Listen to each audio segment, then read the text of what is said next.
I'm Simon, and I've been investing in property for over 20 years. And if you're an active landlord or planning your next property investment, this podcast is for you. I'm delighted to be joined today by Russell Quirk, who has 25 years experience as an estate agent. And that's just to start. He's now working in his own PR firm focused on the property market as a whole. So before we get into chatting a bit more about the property market and what might be to come and how we can fix the world, perhaps, Russell, you can just introduce yourself quickly to everyone. Yeah, sure. Love to. So thanks for having me. Yes, I mean, 25 years in property might actually understate it when I think about it, because my father and my grandfather were both property people. So they were both estate agents, going back in my grandfather's case to the 1950s. So I think I was probably exposed to property when in the womb, probably. So yes, estate agency, bit of house building, lots and lots of businesses that I've started in the property sector. Not just agency, but I've been involved in property recruitment, prop tech, all sorts of things. So I've had a number of businesses, all of which have been successful apart from one. You might want to talk about that later on. And I guess I now class myself as a property expert. Even though I'm not an estate agent anymore, I still try and keep pretty close to the market. I'm a commentator for BBC, LBC, Talk and GB News on the property market and government policy on housing.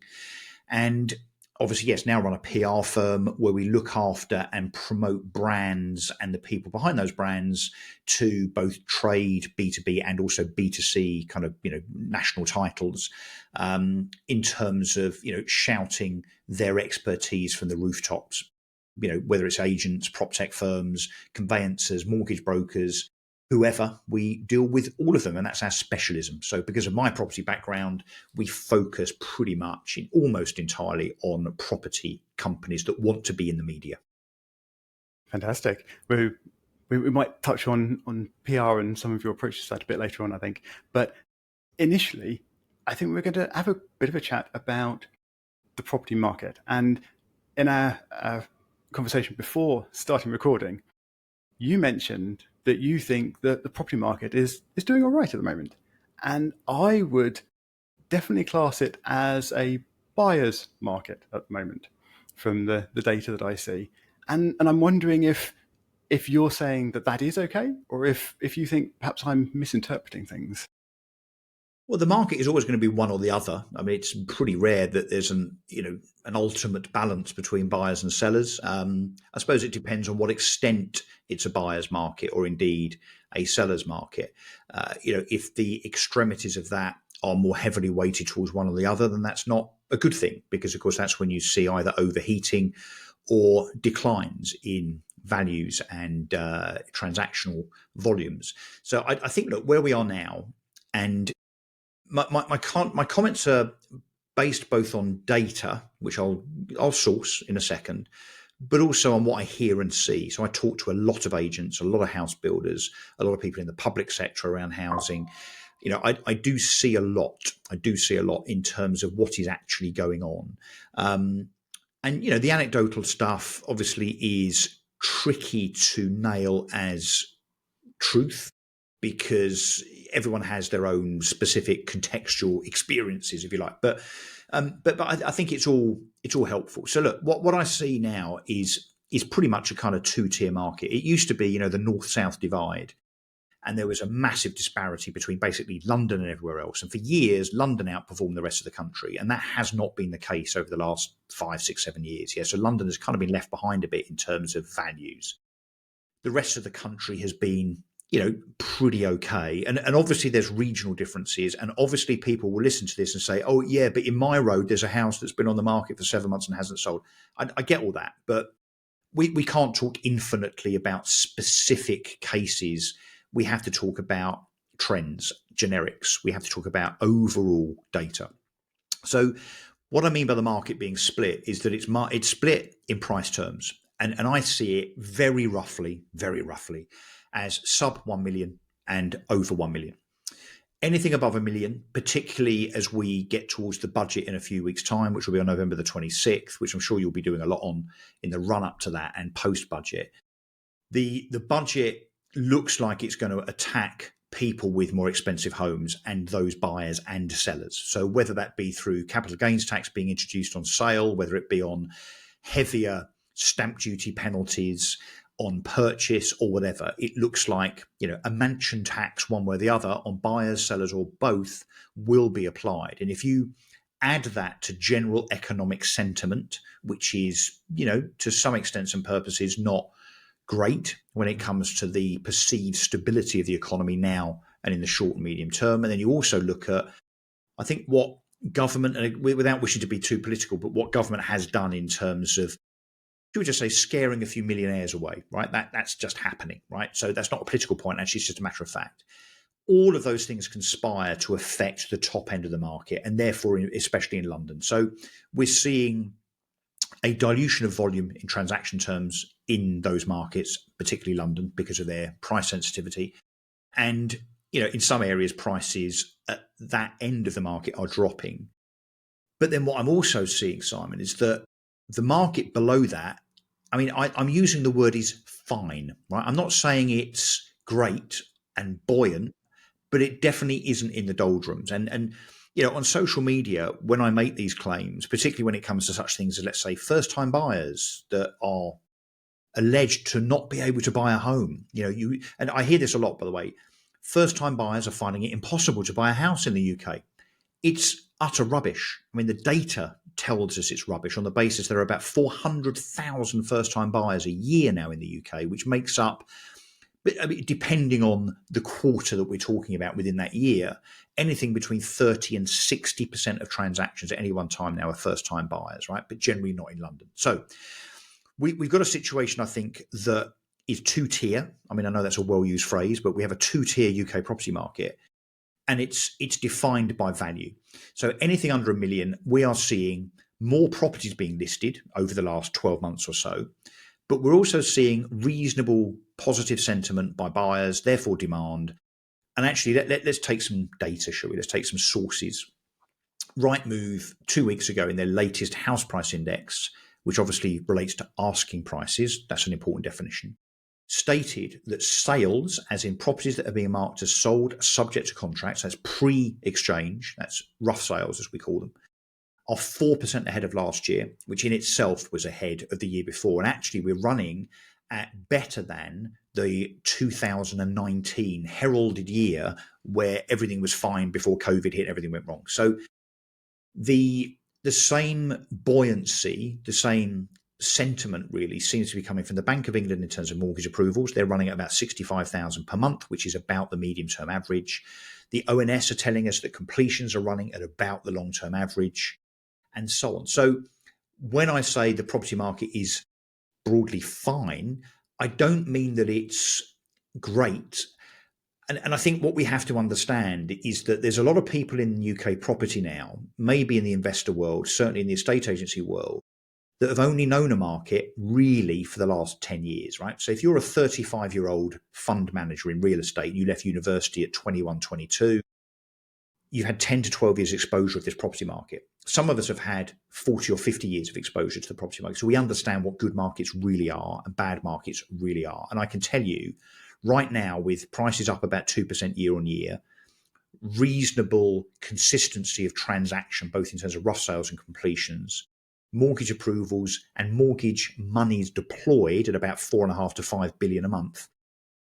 Now tell me it's not okay, right? Especially when you add in the first time buyer data, which shows that 400,000 people are buying a home for the first time every year. So to the doubters and the critics and the cynics that I guess want the market to be even better because it's an easier ride for them, and to those that perhaps think a reasonable market is the market of 2022, for instance, which was overheated, or the market of 1988, which was overheated. They're not normal markets, the same as interest rates at 0.5% or 0.1% as they got to. That's not normal. That isn't usual. That's an outlying dynamic, right? So we need to understand the context of the property market taken over the last 30 or 40 years. In that context, the UK property market below $1 million, which is about 98% of all transactions, by the way, is all right. It's fine. Okay, so I'd be interested to hear how you think it sort of compares, for example, to last year, which I think was also sort of past all of the oddities from COVID. When I look at the data that PATMA collects, I see that at the moment, this point this year, we are seeing slightly higher number of price reductions coming through into price listings or property listings, running at sort of 21% of listings get price reductions in a month, as opposed to about 20% this time last year. So it's not a huge difference, but there is a bit of a difference. And also the time on market before property sells at the moment, I think when I last looked, was running about 76 days, something like that, whereas last year it was down near 70 days. So there again, a little bit of a shift, but it's not massive. But do you think that's enough to sort of suggest that maybe the market now is doing slightly less well than last year, or do you think it's just too close to call? It seems to me to be a rounding error.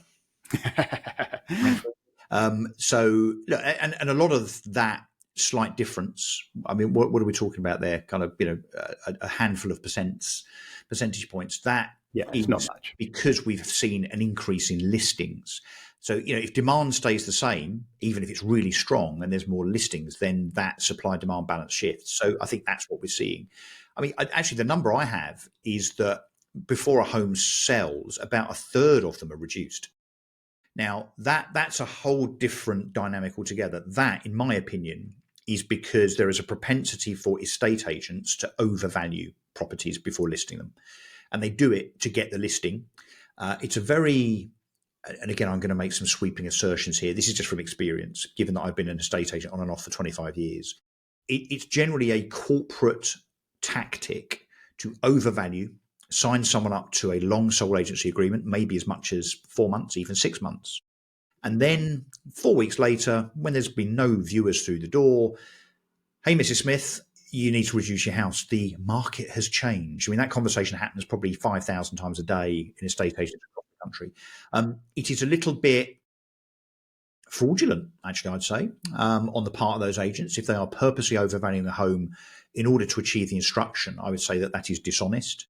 I think that needs to be regulated, actually, the same as, describing a semi-detached house as a detached house, or, a freehold as a leasehold, or the other way around.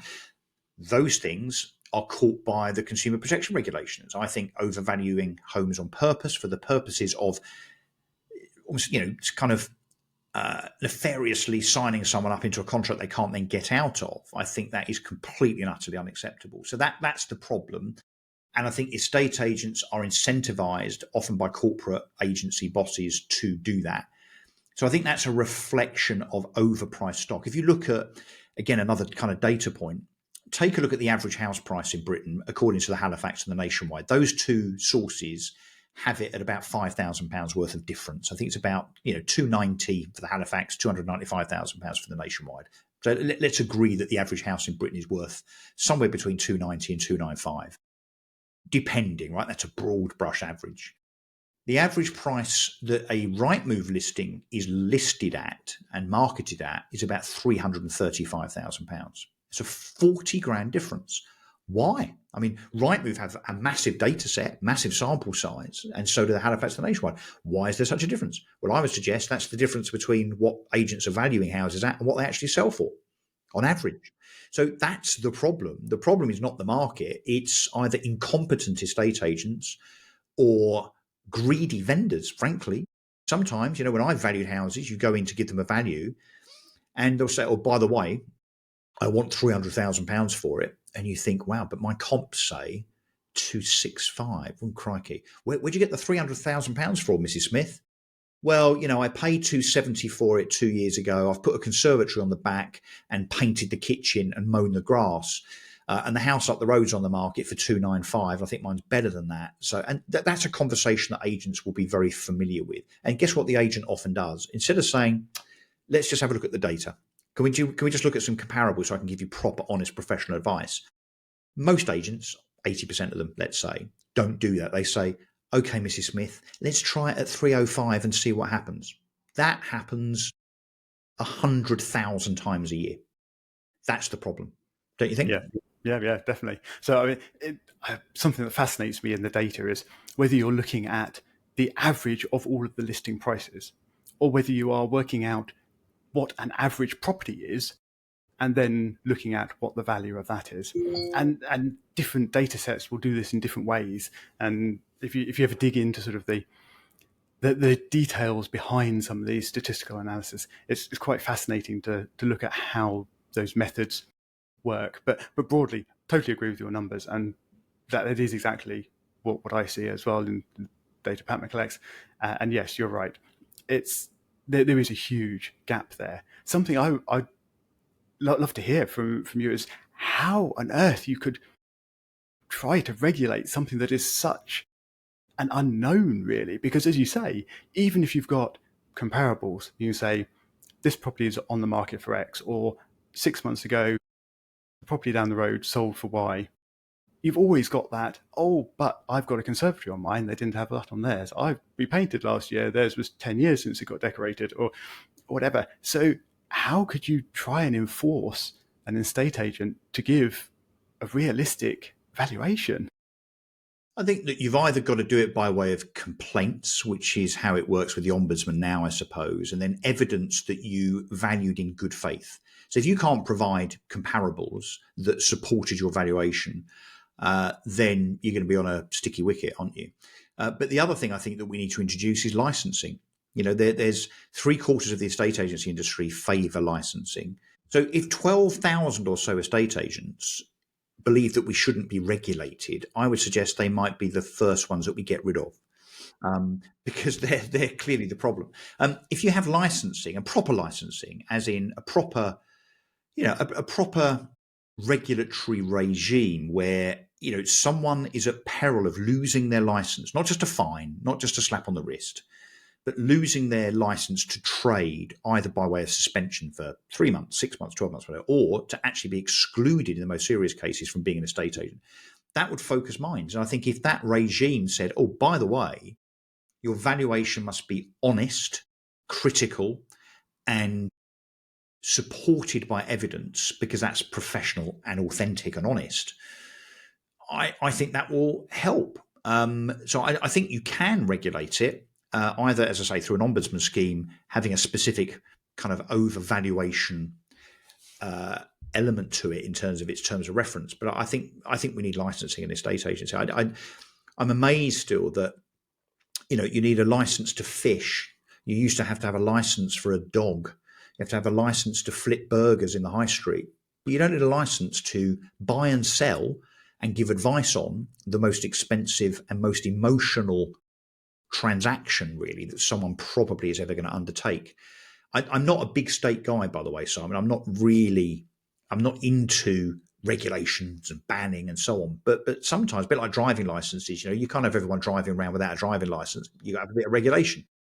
That's why estate agency licensing needs to be supported by a proper test, which would be carried out, in my view, every 3 years, of all estate agents, everyone in admin, everyone in a chief exec position, everyone involved with estate agency, where you would have to pass an exam. And if you didn't pass it, you wouldn't be able to operate. What's wrong with that? If HGV drivers have to retake their test to make sure they can still see, then why on earth shouldn't estate agents that are dealing with a very emotional transaction, why shouldn't they be held to account through a regime of regulation? I think it's a no-brainer.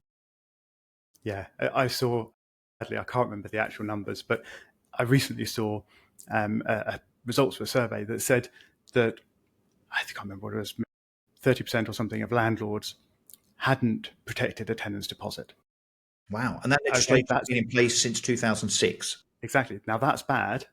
But the bit that really shocked me was that it also said that almost as many, so I know 25% or something, sadly I can't remember these exact numbers, but almost as many, and it was a big number, of letting agents hadn't protected their tenants' deposits. And the peril there is a 3-month fine, 3 months equivalent to the rent fine. There was a stat, I think it was 2023-24, so that financial year, something like 11% of estate agents hadn't registered for AML, for anti-money laundering, which you have to register as and then carry out a proper process and regime. 11% of estate agents. 5,000-6,000 estate agents, maybe 2,000 branches. just hadn't bothered complying with a law that's been in place for years. Now, you can argue against, well, why should we be the police? Why should we be, grassing on potential money launderers and terrorists and people doing the wrong thing by way of their activities relating to the property market?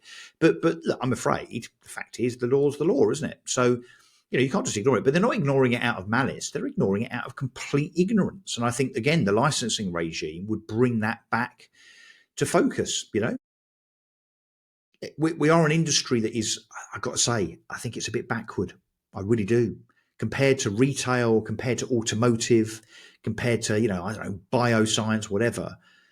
We are quite a fragmented and quite a backward and Luddite industry when it comes to progress, modernisation, tech, innovation, all that stuff, and compliance. Yeah. I'm not going to be popular saying this stuff, but I've got a reputation for telling it how it is. I make no apology. I tell it how it is.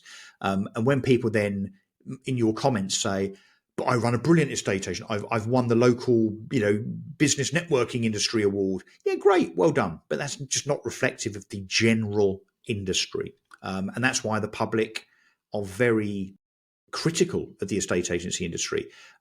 If everything was fine and dandy, then maybe the public wouldn't see us as in a league table where we sit there at the bottom with traffic wardens and tabloid journalists and politicians.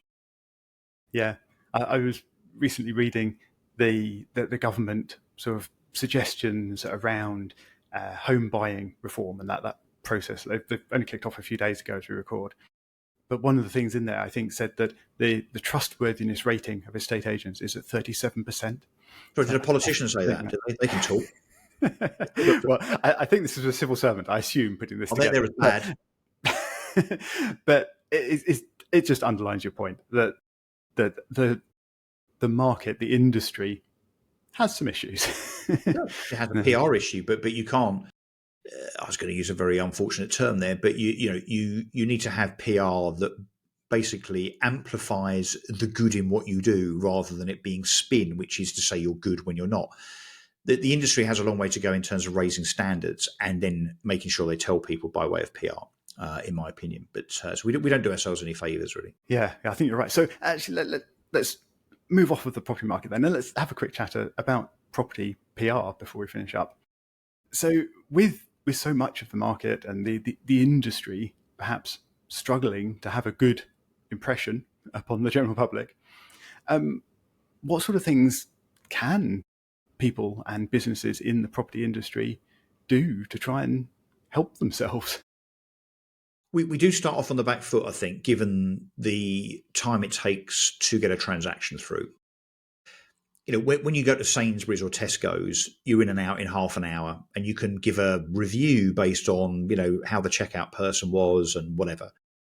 With a property, A, it's much more emotional, and B, the average now, it's taking nearly 6 months from listing to get a deal done and then to completion. 6 months. I mean, it's longer than ever, which is outrageous when you consider technology and communication advances.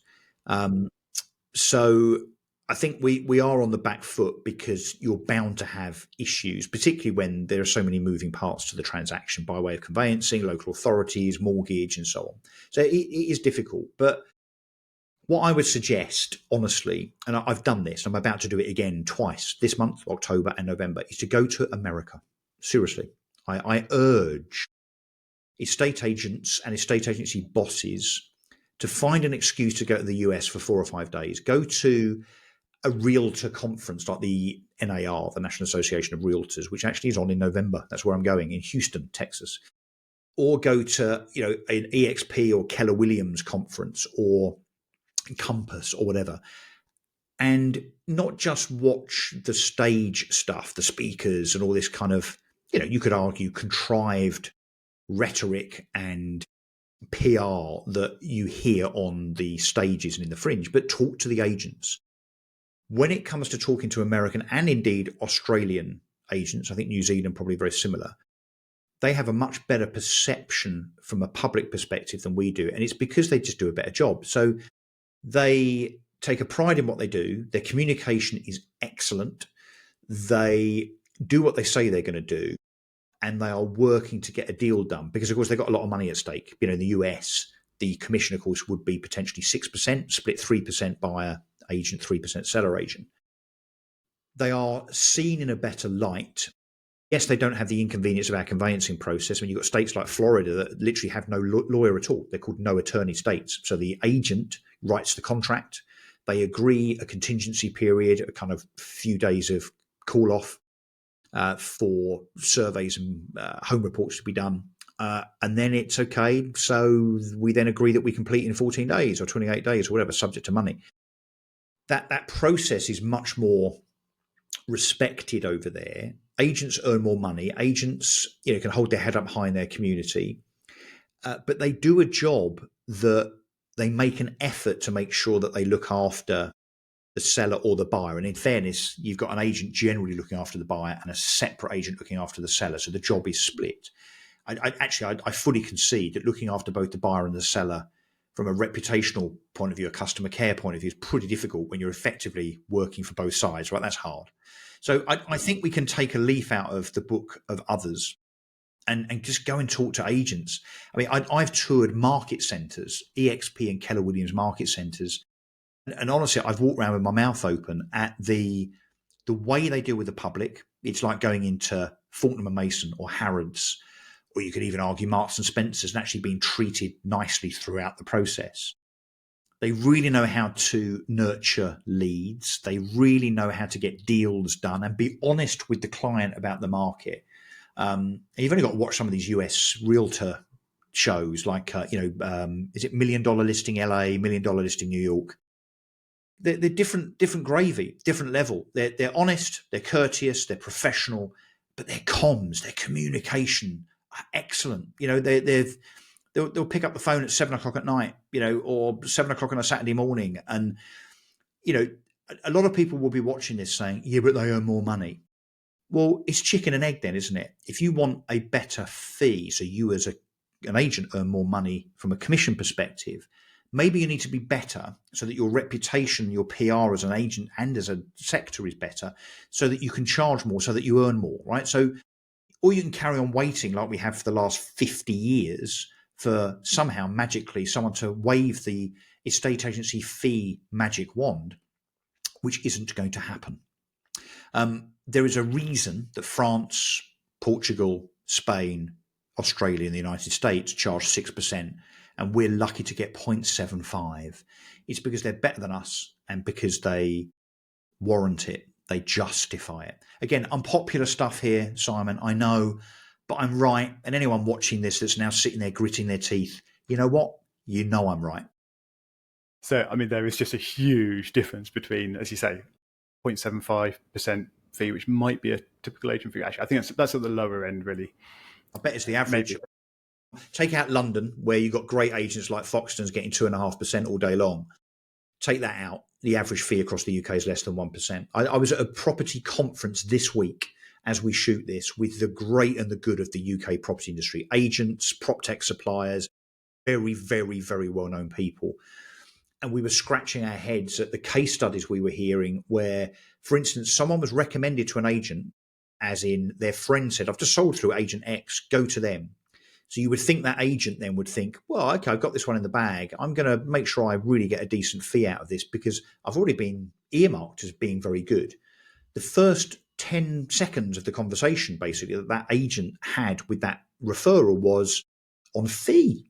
And that agent actually should have managed that conversation better. So it wasn't about fee. It was about performance, success, quality. But this is basically how the conversation went. The potential vendor says, what's your fee, John? And John says, and I kid you not, this is the first 10 seconds of the call. Well, I'm normally 1%, but I suppose I'd go down to 0.75. First 10 seconds. What a moron. What a moron. And these way people to explain your value. Yeah. And then I go to conferences where I say, you're crap because you're only getting 0.75. They go, oh, stop slagging off the industry. I'm slagging off the industry because it's worthy of being slagged off. So be better. Perform, be better at comms, build your brand, and justify a higher fee. And guess what? Imagine if your average fee is 1%, Simon, across all of your transactions. Imagine if you increased your fee from 1 to 1.5%, right? It's not a lot, is it? The average seller is going to be paying you, what, about another 1,500 quid, 2 grand on average? What that also translates to is your bottom line revenue. Your revenue has just increased by 50%. That's what's just happened. Your overheads are the same. So that 0.5% translates to 50% extra revenue, which ends up directly on your P&L bottom line. Why wouldn't you do that? I suspect most people will say because the man next door will do it for 0.75. Enough. Yeah, but you know what I used to say when I was listing? I go, oh, sorry, I didn't realise, Mr. Smith, you want a cheap agent. I'm not going to recommend them. What you want is A, B, C at the end of the high street. I think they're still open. It's 4 o'clock. They might not be, but tomorrow they'll be open. They definitely will do it for 0.75. Good luck. You know where I am. Yeah, great. The seller thinks, well, hang on a second. What are you trying to say? You're saying they're not very good. I didn't say that. But there's, would you take your husband or your wife out for dinner for your anniversary and say, we're going to McDonald's because it's £4.88 each? Or would you go somewhere a little bit better? Yes, it costs more, but there's a reason for that because it's not McDonald's. Yeah. Although if you ask my children, they would actually be far happier to go to McDonald's. Well, when they're in a position where they're celebrating proper anniversaries, I suspect that will change. Hopefully. I am just intrigued, given what you've just said, to get your opinion on the sort of fixed price agents that are out there, the Strikes and the Purplebricks of the world. Do you think there is any place for them, or well, yes? I started one of the first ones in 2009 called eMove. I was the founder of eMove, and we were what were we back then? £299. It was a commoditized tech play to digitize estate agency on a website platform with a login for the owner, the vendor, the customer. We were in a very busy space where we launched at the same time pretty much as a business called House Network and another business called Hatched. There were only 3 of us. House Simple, I think, came along then, which became Strike, which is now Purplebricks. They were after us. The sector did not work. It failed. The unit economics of charging people 400, 500, 600 quid for a very sensitive transaction, as we've already rehearsed, they just don't work, particularly when you're spending a lot of money on marketing. So we were spending £1,000 to acquire a customer that was paying us 400 quid. It just doesn't work, right? So fixed fee, low cost fixed fee estate agency generally does not work. There is only one business that has made it work, and it's probably because of the CEO, Verona Frankish, which is a business called Yopa, where they do have a fixed fee offering. I don't think it's cheap anymore, but it's fixed fee, which I think you can either pay up front or defer or whatever. But they also have a kind of traditional no sale, no fee offering. They have made it work because they've got scale now and a good name. And because there's not room for 20 of those participants, there's only room for 1 or 2. And Verona has smashed it as being really, better than Purplebricks, frankly, who have lost, I think they lost another £25 million last year, Purplebricks. So Yopa are the only one that are nailing it, and there's probably the only one that there's room for, frankly. So yeah, look, it doesn't work. People are happy to pay a decent fee out the proceeds of sale at the end of a process.